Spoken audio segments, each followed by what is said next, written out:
우리가 여기에 영성시학 제2권 9강 미션 코람대오 영성실천 원리와 침묵에 대해서 공부하도록 하겠습니다. 지난 시간에 우리가 수용에 대해서 공부를 했는데요. 자, 수용. 사람의 살아가는 삶의 그 배경은 사람은 영적 존재고 그 영적 존재의 육체와 이목구 이는 전부 영이 흐르는 통로다. 눈으로 사물을 볼 때, 그리고 입으로 말할 때, 그 말을 귀로 들을 때, 가슴으로 그 말과 행동에 동의할 때, 육체와 육체가 만날 때 영의 에너지가 교차하는 흐름입니다. 그렇기 때문에 상대방으로부터 전달되어 오는 모든 것들을 수용한다는 것은 이러한 영들을 분별케 위한 것입니다. 그래서 영을 수용한다는 것은 그 영의 성질을 알게 된다는 뜻이죠. 그러므로 이 수용의 최종 목적은 상대방을 통하여 나에게 죄와 죄성을 제리시키며 나를 죄의 권세와 영향력 아래로 몰고 가려는 마귀와 귀신의 역사를 정확하게 분별케 하는데 그 목적이 있는 것이다. 이게 수용의 목적이 되겠습니다. 왜 사람은 천상천하 유아독존할 수 없다. 세상 속에 혼자 살아갈 수가 없다. 그렇기 때문에 이 관계 속에 살아야 되는데 내가 아무리 이렇게 정결함을 유지하고 있다 하더라도 저 상대방이 없다면 거기서 이렇게 영을 저해시켜 오잖아요. 바로 공격을 해오는 거죠. 그래서 이게 우리가 영적 세계라는 건 좀 넘쳐나게 생각을 해봐야 되거든요. 그러니까 뭐 쉽게 그냥 보편적으로 생각하면 그냥 뭐 그래 그럴 수 있는 거지 뭐 이렇게 하면 영 분별 안 돼요. 그래서 영을 분별을 해야 될 때는 분별해야 되잖아요. 그래서 이렇게 상대방으로부터 나에게 전이시키려고 하는 이 영들을 분별케 하는데 이제 수용하는 것이 목적이다.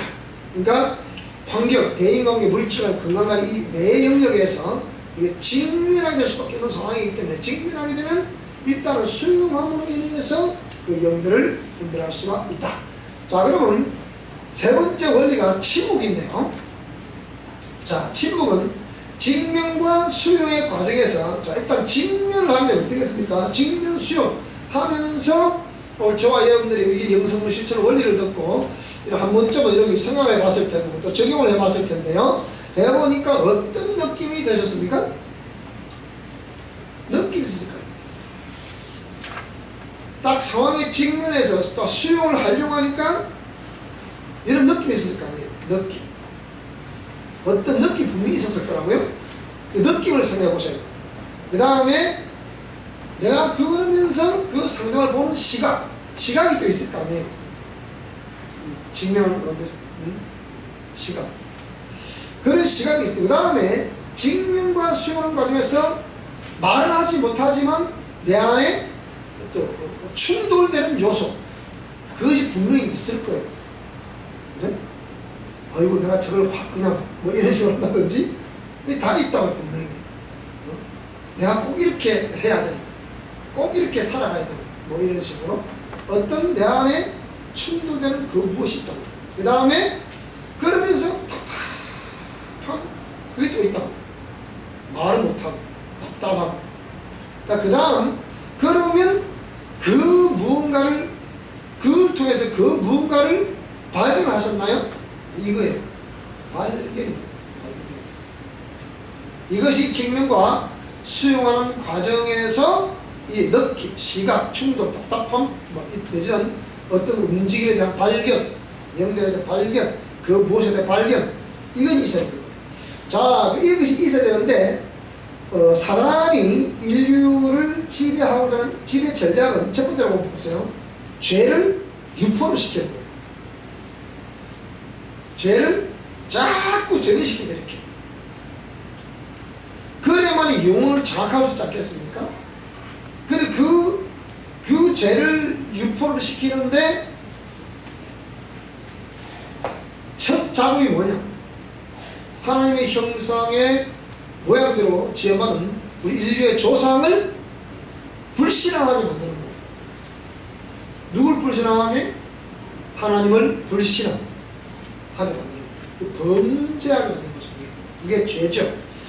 그래서 이 죄가 우리 인간의 조상인 아담과 하와 속에 들어오게 되니까 이 죄의 유전자도 아울러 그 씨와 밭 속에 이렇게 들어와 있죠.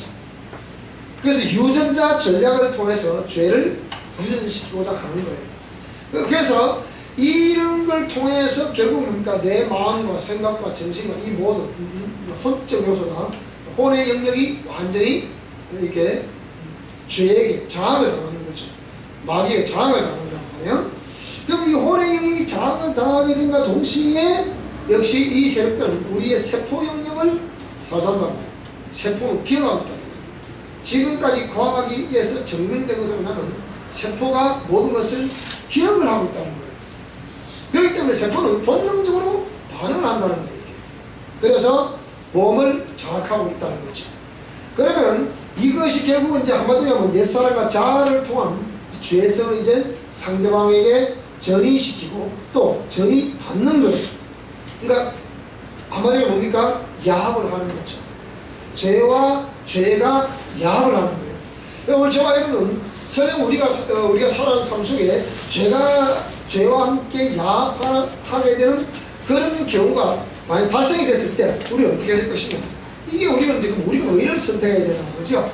거기서 우리가 어떻게 행동해야 될 것이고 어떻게 말을 해야 될 것인가 이 답이 나오는 거잖아요. 자, 그게 사단의 인류 지배 전략 첫 번째고, 두 번째는 또 뭐냐?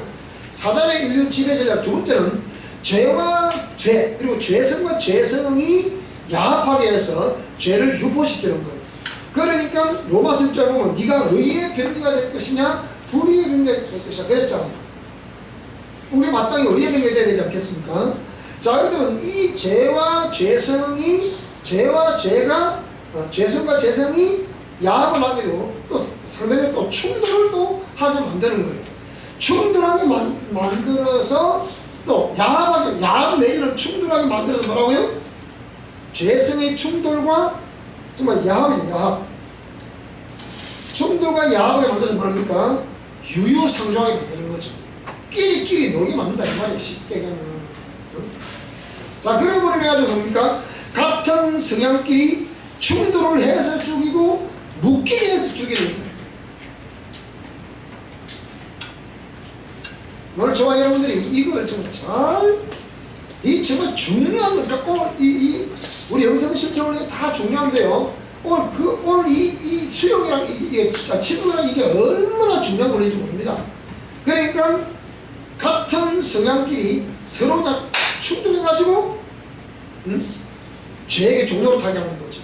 또 내일은 묶이게 해서도 죄에게 종로를 타게 되는 거죠. 여러분 참 묘한 겁니다 이게. 그래서 제가 늘 말씀드리지만 강력한 치유사를 시행하면 시행할수록 강력한 도전이 오는 거잖아요. 그럴 수밖에 없죠.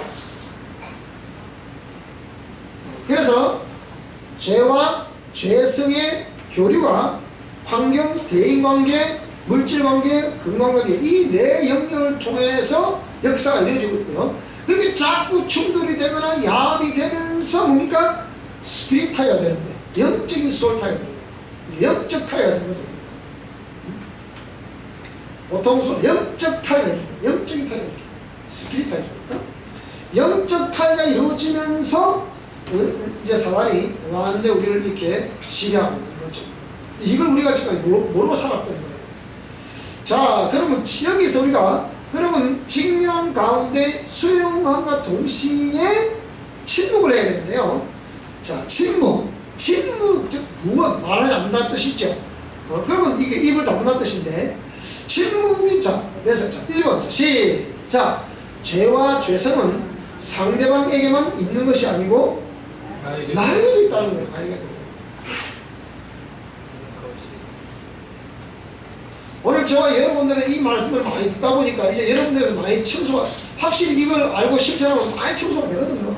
우리 서울 학생들 봐도 한 학기 했던 학생들, 두 학기 했던 학생들, 세 학기 했던 학생들, 네 학기 했던 학생들 다 수준이 달라요.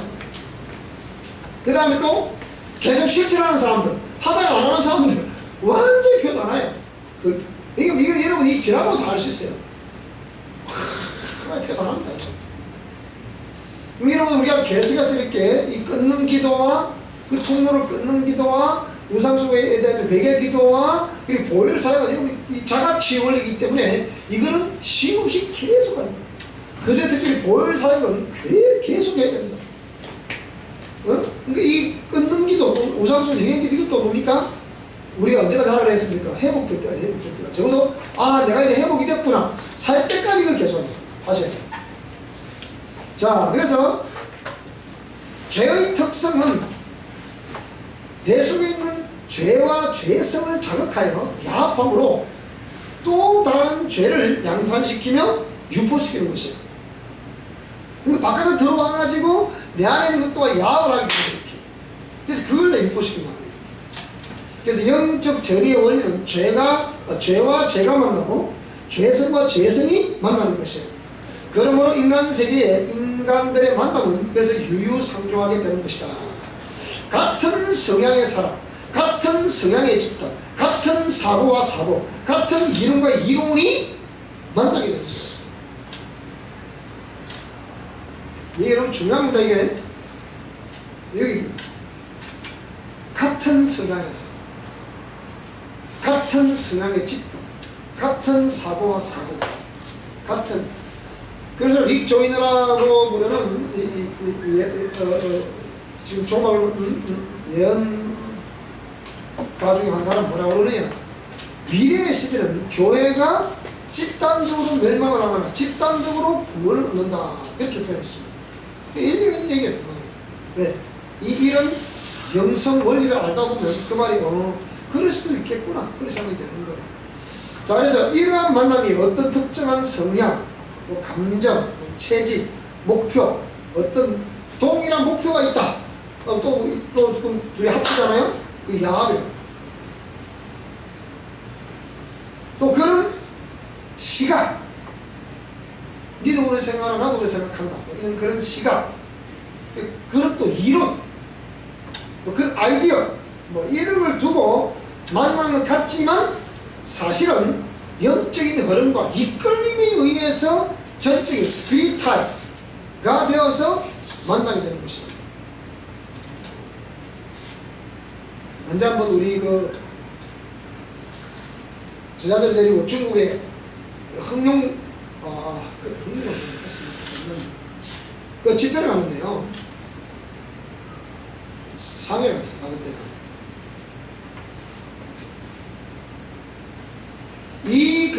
평소에 하나님의 음성을 듣는다, 또 내지는 환상을 본다, 이렇게 했던,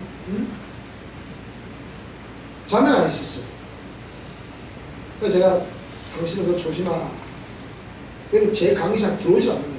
들어와있는 안 들어오는 거예요. 안 들어오면 확정 못 받죠. 그런 상황인데, 근데 뭐라 그러냐, 가자마자 자기 안에 영이 끌린다는 게 이렇게 끌린다는 거예요. 그래서 제가 아이고 어째 저 형들은 저렇게 안 시키는 소리를 잘하는가, 영이 끌린다는 거예요. 근데 상대방에게 영이 끌린다는 그 상대방에 있는 중국 자매의 영을 추서 이래막 결혼을 해가지고 기도 쫙 하냐고 이래막 얼마나 힘이 있어도 이게 손을 잡을 수 없어요. 이게 힘이 들어오고 이래가지고 이러고 올라오는. 그래서 그러면 당신 속에 이게 영이 끌다, 이게 도대체 나의 영이 뭐냐, 이 끌다 그러니까 저 영은 무당이 이런 우상으로 영 기억을 오는데 내 속에 영은 뭐냐 이 말이야. 그래서 생각해봐야겠다, 그 얘기예요. 자, 그래서 소울 타입은 육적 타입, 바디 타입이잖아요.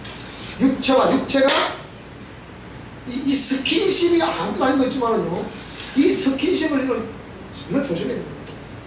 옛날에 우리 아주 보수적이라는 곳에서는 이 예배될 때 제가 이렇게 처음 교회 나오니까 우리 교회도 맞잖아. 이쪽은 여성, 이쪽은 남성. 그 매미처럼 이렇게 운동하고 그러더라고요. 제가 보니까. 근데 지금 우리 그런 건 없지만 되도록이면 남성은 남성끼리, 여성은 여성끼리 앉는 게 그거 괜찮다 싶어요. 제가 볼 때. 그런 생각이 들어요. 그래서 특히 이 결혼 전에 남녀가 자꾸 스킨십을 하게 되면요, 이거는 큰일 납니다. 큰일 나. 절대 그런 것은 안 됩니다. 그래서 육적 타입, 즉 바디 타입, 몸과 몸이 만나요. 몸도 영이 어느 통로라 했잖아요. 이게. 그러니까 이 스킨십을 하면 할수록 안 되는 거예요. 특히 결혼 전에 이런 또 처녀 종합들이 자꾸 스킨십 하게 되고 자꾸 이렇게 만나게 되면 이게 보통 문제가 아니에요. 안 됩니다.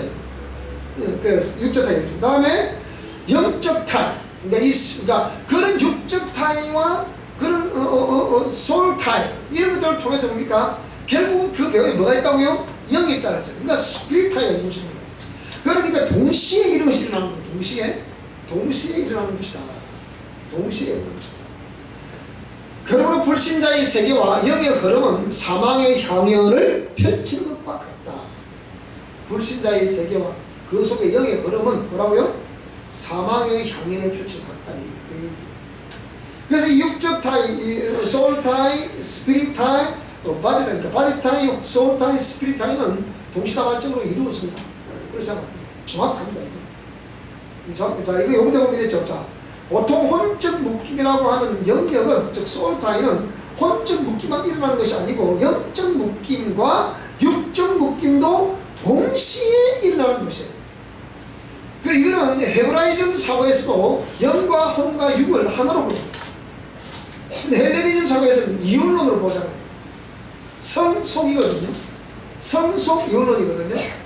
그러니까 영은 거룩하고 육은 속하다는 거예요. 이게 성속 이혼론이거든요.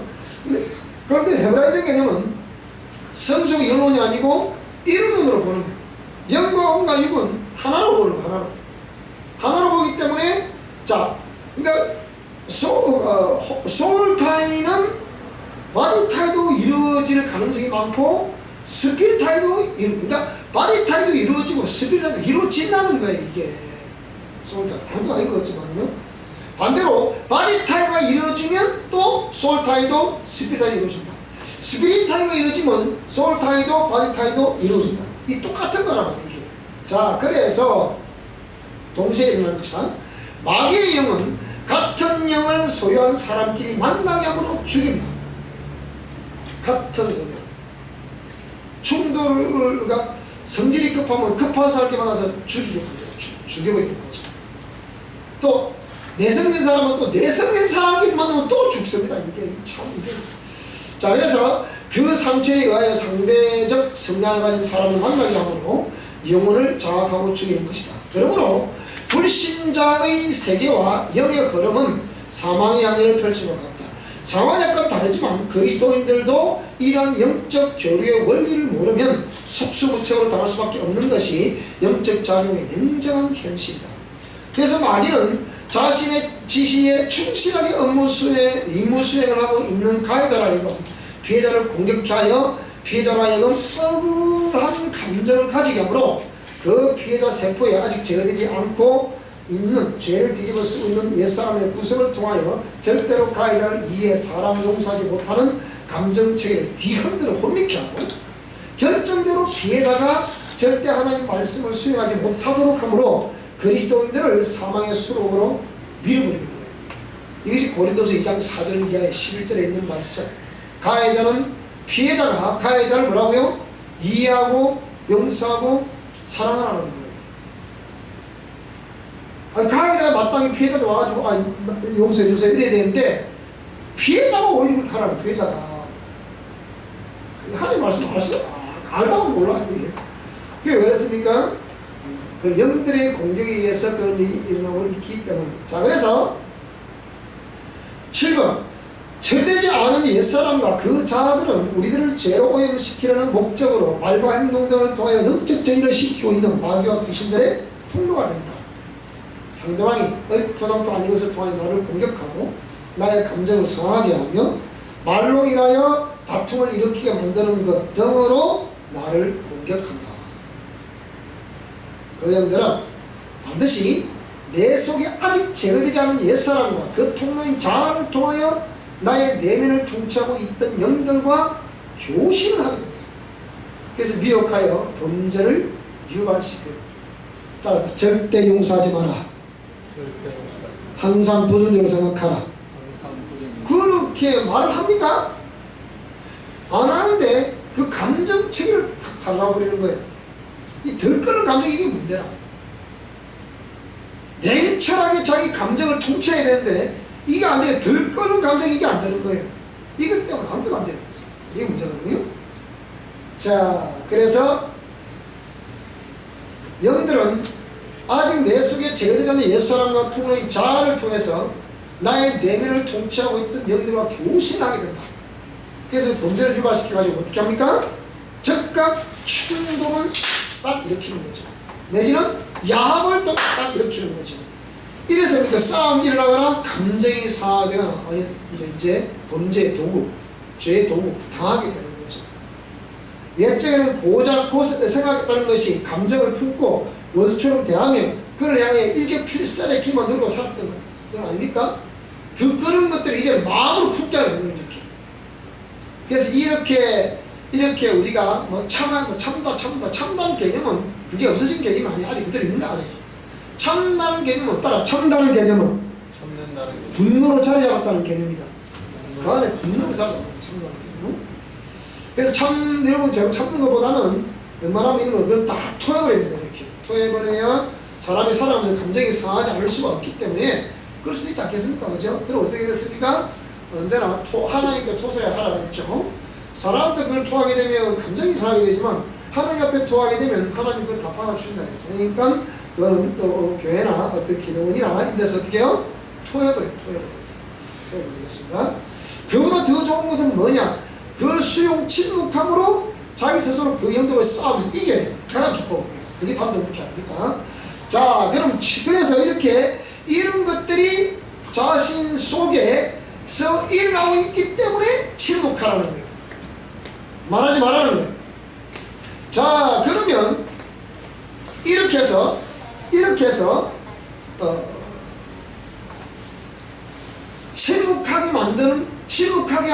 침묵하라고 하시는 목적이 뭐냐?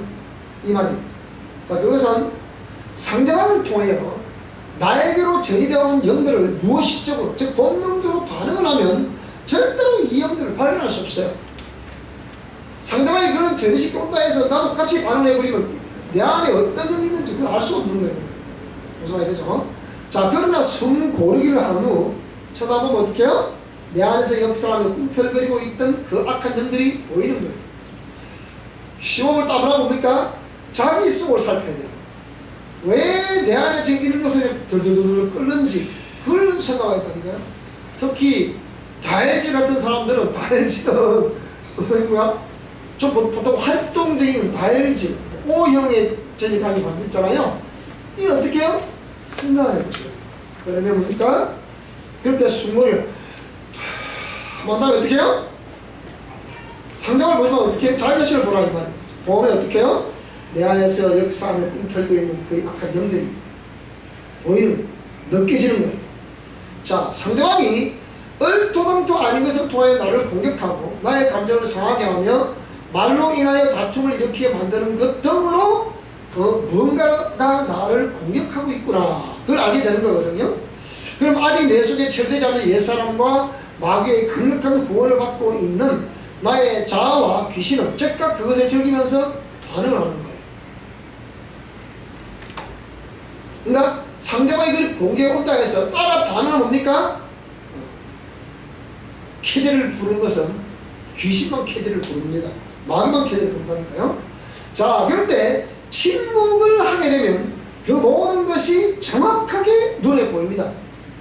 침묵하게 되면 그 침묵을 하지 않으면 절대 이건 보이지 않는 거예요. 침묵을 해야만이 내 속에서 부글부글하는 거야.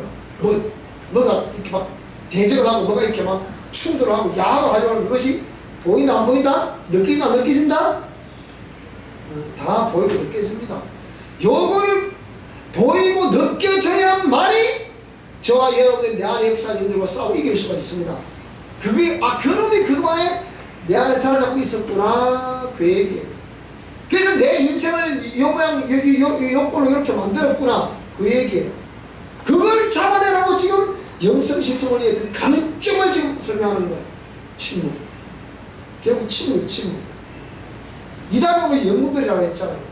자, 그래서 침묵을 하게 되면 보이지만 침묵을 하게 되면 보이지 않는 내 안에 역사하는 영들. 그래서 이 악한 영들은 그동안 처리되지 않은 나의 옛사람과 그 자아와 세포를 지배하고 있다가 본능적으로 나의 옛 구석과 행동을 통하여 필요한 때면 언제든지 서로를 나와가지고 뭡니까? 상대방의 행동을 뒤엉켜 관계를 엉망으로 만들어버립니다. 될 듯 하면서도 안 되고, 될 듯 하면서도 안 되고, 된다 했다가도 안 되고, 될 것 같은데도 안 되고. 이게 왜 그래, 이게? 그 형들이 작용을 했잖아, 그런 게.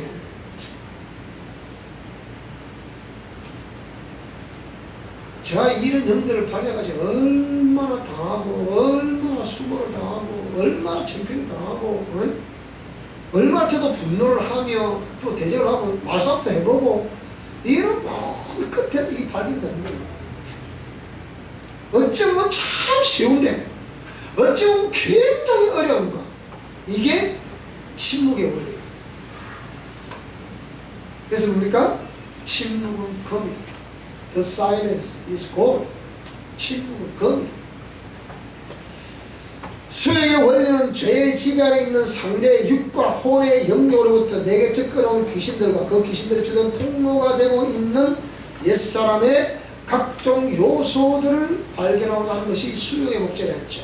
근데 침묵의 원리는 대인관계에서 상대방에게 역사하는 영이 그 영들의 특성을 나에게 전이시키려고 내 의식과 감정을 충돌시키려고 할 때 나의 육과 혼의 영역에서 내면의 감정이 끌어오르게 하므로 상대방으로부터 전이나오는 악한 영들을 환영하고자 하는 내 안에서 내재되어 역사한 사악한 영들과 그 통로들을 분별하는 원리가 뭐라고요? 바로 침묵의 원리다.